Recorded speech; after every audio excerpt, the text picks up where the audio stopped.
السلام عليكم، مرحبا بكم مع وصفات ملكة الطبخ. اليوم تشهيت البوراك، حبيت نشاركه معاكم.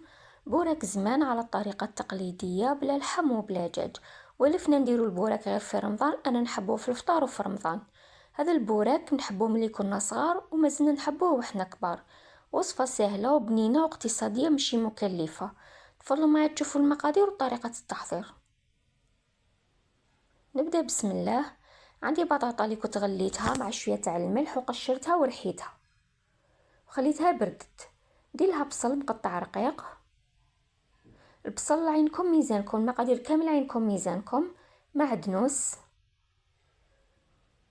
عندي 3 حبات بيض، ندير شويه ونشوف ومن بعد لخصني نكمل الكميه اللي قعدت لي. شوف فلفل كحل، ما نكثروش بزاف، ورشه صغيره تاع القرفه غير للبنه برك. ولفنا الحاجه البيضه اللي نديروها في الفلفل نديرو معاها القرفه. والملح، الملح ما نكثرش لخاطر البطاطا راهي مغليه بالملح. نعجن مليح البطاطا مع المكونات ونشوف اذا خصها الملح نقدر نزيد لها. ما يقول لك المسوس يداوى بصح الملح ما يداوش. هذه هي لافاس تاعنا تاع البطاطا. نجيب الديول كيما العاده نلويوه عادي كيما عوايدنا. لافاس تحبوها خشينه تحبوها رقيقه كيما حبيتو. نغلق عليها وراح نغلقها نلصقها باش ما تنحلش. نلصقها بالماء اللي كنت خلطته مع الفارينه باش كي نحطها في المقله ما تنحلش. نزيد نطوي حبه.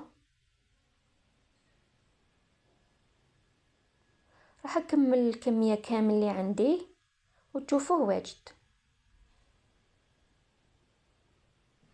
اذا عجبتكم الوصفه ما تنسوش ديروا متابعه، تعطوني رايكم في لي كومونتير باش تلحقكم وصفاتي. بعد ما لويته كامل كيما راكم تشوفوا ندير المقله تسخن ونبدا نقلي فيه. ما نكثرش الزيت بزاف باش ما يتشربهاش ويجينا يقهم. نقلبو باش ما ينحرقش ونكون موجده كسكاس ولا صفايه وندير فيها البابي باش يمتصلنا كاع الزيت هذاك الزايد.